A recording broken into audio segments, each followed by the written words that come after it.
हम सब जानते हैं कि रावण का वध करने के बाद भगवान राम ने माता सीता को वापस पा लिया था। लेकिन क्या आप जानते हैं कि माता सीता का अंत कैसे हुआ, जिसने अपना पूरा जीवन संघर्ष और त्याग में बिता दिया? उस परम पवित्र देवी ने अंत में अपने ही पति भगवान राम को छोड़कर हमेशा के लिए धरती के नीचे जाना क्यों चुना? चलिए इस पूरी कहानी को शुरू से शुरुआत करते हैं। माता सीता अयोनिज थीं, यानी उनका जन्म किसी स्त्री के गर्भ से नहीं हुआ था। वाल्मीकि रामायण के बाल कांड के अनुसार मिथिला में भयंकर सूखा पड़ा था। ऋषियों की सलाह पर जब राजा जनक ने खुद खेत में हल जोता तो हल का अगला हिस्सा, जिसे संस्कृत में सीत कहते हैं, जमीन में एक जगह अटका। वहाँ धरती के गर्भ से एक अद्भुत कन्या प्रकट हुई। हल की रेखा से उत्पन्न होने के कारण ही उनका नाम सीता पड़ा। साक्षात देवी लक्ष्मी ने धरती की पुत्री के रूप में अवतार लिया था। लोग माता सीता को केवल एक पीड़ित स्त्री समझते हैं, लेकिन उनकी मानसिक शक्ति देवताओं से भी अधिक थी। जब लंका की अशोक वाटिका में रावण उन्हें डराने धमकाने आता था तो माता सीता कभी उसकी आंखों में नहीं देखती थीं। वे अपने और रावण के बीच एक घास का तिनका रख लेती थीं। यह एक पतिव्रता स्त्री का संदेश था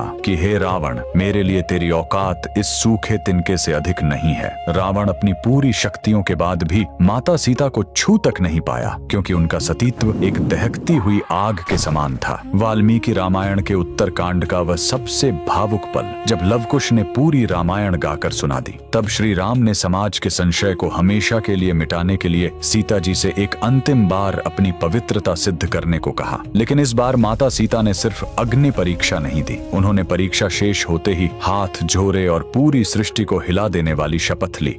यदि मैंने अपने मन, वचन और कर्म से केवल श्री राम का ही ध्यान किया है, तो हे धरती माता, फट जाओ और मुझे अपनी गोद में संभालो।